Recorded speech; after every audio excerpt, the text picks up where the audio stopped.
Sir sir, ఈ sir, sir. సందర్భంగా ఒకటి సార్. ఇప్పుడు సింగిల్ స్క్రీన్ తగ్గిపోతున్నాయి. సార్ మేము ఒక 15 ఏళ్ల క్రితం ఇది చూస్తే సినిమాక్స్ ఒకటి, బిగ్ సినిమా ఒకటి 2 ఉండేయండి మల్టీప్లెక్స్. అడుగడుగుకి అయిపోలేదు సార్. అసలు మీరు ఎన్ని ఒక 50, 70, 100 ఉన్నాయి మల్టీప్లెక్స్‌లు. సింగిల్ స్క్రీన్ తగ్గుతుంటే ఏమవుతుంది? మా సేటు గారే మల్టీప్లెక్స్‌లు కట్టుకుంటున్నారు. మల్టీప్లెక్స్‌లు పెంచుకుంటున్నారు. ఆయనేమో ఇప్పుడు అసలు సింగిల్ స్క్రీనోడి పరిస్థితి ఏంటి? 3 పూటలు తినలేకపోతున్నాను మాట్లాడరు సార్. మీరు మీరు మీరు కట్టిన థియేటర్‌లే ఒక 50, 70 సెంటర్‌లో 140 థియేటర్లు బతకొచ్చు సింగిల్ స్క్రీన్‌లు. మీరేం మల్టీప్లెక్స్‌లు కట్టుకుంటూ ఎళ్తారు. ఇక్కడే గాదు వేరే నగరాల్లో, రాష్ట్రాల్లో కట్టుకుంటూ ఎళ్తారు. ఆయన కూర్చొనేమో సింగిల్ స్క్రీన్‌లో ఇది లేదన్నారు. మేము గ్రహించాం. సింగిల్ స్క్రీన్‌లో ఇబ్బందులున్నాయి. We're open for everything. Discussions and everything. కానీ మీరు రెడీగా ఉన్నారా? మీరు ఏదో ఎజెండాతో వస్తే అవ్వదది. కూర్చుందాం. యూనిలాటరల్‌గా ఇది కాదు. నెలాఖరు కుదరదు. అలా ఉండదండి. ఇది ఒక ఎకో సిస్టమ్‌లో అందరం మాట్లాడుకొని చేసుకోవాలి. ఇదే మా వాదనండి అంతే. సార్, ఇది నిజంగా కూడా ఇప్పుడు సార్, సార్. ఏదండి? సార్ ఏం లేదు సార్. పెద్ద సినిమా అండి ఈ సంవత్సరం. అది మరి వాళ్ళకి ఇబ్బంది లేకుండా ఇష్యూలు ఇన్నున్నాయి, 10 ఉన్నాయి, 20 ఉన్నాయి చెప్పగలగాలంటే ఏంటంటే పక్కింట్లో భగత్ సింగ్ పుట్టడం అనేది ఒక సామెత ఉంది చూడండి. మా ఇంట్లో భగత్ సింగ్ ఉండాలి. మా ఇంట్లో కాదు పక్కింట్లో పుట్టాలన్నట్టు. మాకేం లాస్ రాకూడదు.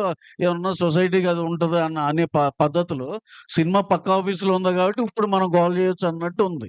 దీన్నేంటంటే వాళ్ళకాళ్ళే డెసిషన్‌లు పాస్ చేసేసుకోవటం, ఇది చేసేసుకోవటం, నెలాఖరు నుంచి ఇది అవ్వదు, కుదరదంటం, అక్కడెళ్ళి అవతల దాంట్లో కూడా యాక్టివేట్ చేసుకోవడం పక్క రాష్ట్రంలో కూడా ఇక్కడ అర్జెంట్‌గా పుష్ చేసేస్తే అక్కడ కూడా ఒక ఒక గోల గలాటా చేసేయటం.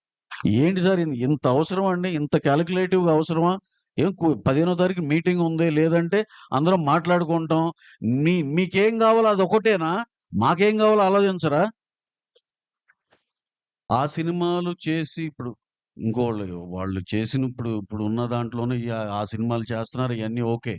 కానీ పెద్ద సినిమాలు ఎవరి దగ్గర ఉన్నాయో మీ దాంట్లో నాకు షేర్ కావాలన్నట్టుంది. ఏంటంటే వాళ్ళ దాంట్లో పర్సెంటేజ్‌లకెళ్ళిపోతుంది. అదోకే. పెద్ద సినిమాలో నాకు షేర్ గావాలి అన్నట్టుంది. ఇదెక్కడ అన్యాయం? ఇప్పుడు మీ మిడ్ సైజ్ సినిమాలు 150, 200 సినిమాలు 150, 170 సినిమాలొస్తే అన్ని పర్సెంటేజ్‌లు హ్యాపీగా ఎళ్తున్నాయి. ఆ వచ్చే 6, 7 సినిమాల్లో అదేంటి నువ్వు ప్రొడ్యూసర్ అయినా సరే, నువ్వు డిస్ట్రిబ్యూటర్ అయినా సరే, నాకు కావాల్సిందే నీ డబ్బులు. ఇదెక్కడ అన్యాయం?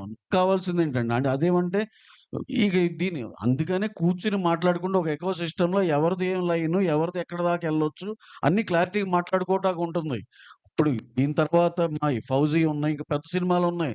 మీరు ఇంటెన్షనల్‌గా ఇబ్బంది పెడదామా అన్నట్టుంది గానీ, ఇదొక సమస్య ఉంది. దీన్ని ఒక సొల్యూషన్ చేసుకుందామా అన్నట్టు ఏమి అనిపియట్లా మరి.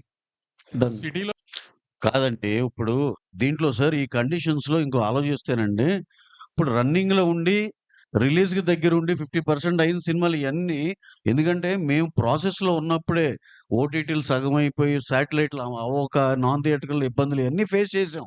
చేసినాక ఆ సినిమాలకి ఎగ్జంప్షన్ వచ్చేయాలి. ఇప్పుడు ఉన్నట్టుండి రేపొద్దున్నే నుంచో లేపోతే ఇంకో 10 రోజుల నుంచి ఇది మేము ఇంప్లిమెంట్ చేస్తాం అనేది కాదు గదా! అది ఎందుకంటే ఈ ఫస్ట్ కండిషన్ ఈ సినిమాలకి ఎగ్జంప్షన్ రావాలి. నెక్స్ట్ మీరు వీపీఎఫ్‌లు అన్నీ మీరు బేర్ జేసుకోవాలి. నెక్స్ట్ అక్కడున్న కండిషన్ గ్రేడింగ్ ఆఫ్ థియేటర్ జరగాలి. రన్ ట్రాక్ పెట్టాలి. ఇలాంటివి చాలా చాలా పాయింట్స్ ఉన్నాయి. ఇయన్నీ కూడా ఫుల్‌ఫిల్ చేసుకున్నాక ఇద్దరం ఉభయులం కలిసి okay. We are entering into the system అని ఎళ్తాం. నేను మా విమల్ థియేటరే అండి. వి విమల్ థియేటర్ ఉంది సార్. కోట్లు ఖర్చు పెట్టి రెనోవేట్ చేశాం. ఇదివరకు అసలు ఏ ఆక్యుపెన్సీ లేని థియేటర్ ఇప్పుడు దాన్ని ఒక జనాలకి నువ్వు ఒక అప్ చేసి ఒక ఫెసిలిటీస్ కరెక్ట్‌గా ఇవ్వగలిగి అయి చేస్తే చూడండి సార్ మేము డెఫినిట్‌గా ప్రాఫిట్స్‌లోనే ఉన్నాం. మేము చెప్తున్నాం అది రెంటల్‌లో ఏసి ప్రాఫిట్‌లో ఉన్నాం. అంటే ఏంటి కిటుకంతా ఎక్కడుంది? థియేటర్‌ని రెనోవేట్ చేయండిరా నాకు శుభ్రంగా వాళ్ళు వచ్చి హ్యాపీగా ఎంజాయ్ చేసి ఎళ్ళే ఫెసిలిటీస్ ఇవ్వండి. టాయిలెట్స్ బావుండాలి, ప్రొజెక్షన్ బావుండాలి, సౌండ్ బావుండాలి, సేఫ్టీ బావుండాలి, సెక్యూరిటీ బావుండాలి. లేడీస్ వచ్చినా, ఫ్యామిలీలు సెకండ్ షోలకొచ్చినా ఇయన్నీ కలిపి డెఫినెట్ ఫుట్ ఫాల్స్ పెరుగుతాయండి. మీకు డిస్ట్రిబ్యూషన్‌లోకొచ్చాక ఈ సమస్యలు ఎక్కువొస్తున్నాయనేది జనరల్ టాక్. ఓపెన్‌గా అండి ఏంటి ఈ విషయం అసలు? ఈ సినిమాలో డిస్ట్రిబ్యూషన్ ఎక్కువ అవ్వటం వల్ల, మిగిలిన వాళ్ళకి డిస్ట్రిబ్యూషన్ లేకపోవడం వల్ల ఈ సమస్యలు మీరు సృష్టిస్తున్నారా? సార్ ఇప్పుడు ఏ వ్యాపారంలో అయినా ఒకటే అండి. మీరు 25, 30 ఏళ్ల నుంచి ఉన్నారు. ఎవరు ఇంక కొత్త ప్లేయర్ రాకుండా ఉంటాడండి. వస్తాడు. మేము కాపోతే ఇంకోళ్ళైనా వస్తారండి. ఏ వ్యాపారమైనా అంతే. మీ ఇంకా నేనున్నంత కాలం నేనే ఉంటాననేది కాదు గదా! ఇది మేమొచ్చింది కూడా అసలు మేమేదో మోనోపోలి మేమేది కాదు. అసలు మాకసలు అయ్యొద్దు. ఇక్కడెయ్యో 2, 3 చాట్ల కరెక్షన్ అవ్వాలి. మన చావేదో మనం చద్దాం అని వచ్చిందే గానీ, ఇక్కడ ప్రాబ్లమ్ అంతా వీడు నాకు పోటీ అనుకోవటం వల్ల వస్తున్న ప్రాబ్లమ్ తప్పితే, అసలు మేము ఏ రోజు ఇది పోటీ, గీటీలు అసలు ఏమి లేదు సార్. పోటీ లేదు సార్. ఇది ఎవరి వ్యాపారం ఆళ్ళదే, ఎవరి గోల ఆళ్ళదే. నువ్వు అనుకోవటం వల్ల ఆ ప్రాబ్లమ్ వస్తుంది గానీ, మేము ఇప్పటికి కూడా రేపైనా సరే ఆ పెద్ద మనుషులతో మేము కలవాలి, వాళ్ళు మమ్మల్ని కలుపుకోవాలి. ఇయన్నీ జరిగితేనే ఒక రకంగా సినిమాలన్నీ బ్రహ్మాండంగా జరిగాయి సార్. అంతేగాని ఆహ్, ఇంకా ఇక్కడ కొత్తోళ్ళొచ్చారు, వీళ్ళని తీసేయాలి, తొలగించేయాలి అలాంటివి ఉండవండి. ఇప్పుడు ఏ బిజినెస్‌లో అయినా సరే నేనొక రెస్టారెంట్ పెట్టానండి. ఒక 3 నెలలు ఆహ్, సాగలా. ఇంకో నెలలు ట్రై చేస్తా. సాగలా. ఏడో నెలలో, ఎనిమిదో నెలలో ఎత్తేస్తా.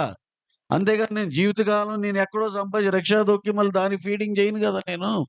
అలాగే మీరు థర్డ్ పార్టీ బిజినెస్ లెస్సీగా చేసినప్పుడు హ్మ్. థియేటర్ ఓనర్స్ సఫర్ అవుతున్న కాదు. నీకు నీకు అవ్వట్లేదా? నీకు పనవ్వట్లేదు. మాకు పనవుతుంది. మాకు బానే ఉంది అనుకుని మేము కంటిన్యూ చేస్తున్నాం రెంటల్‌కి.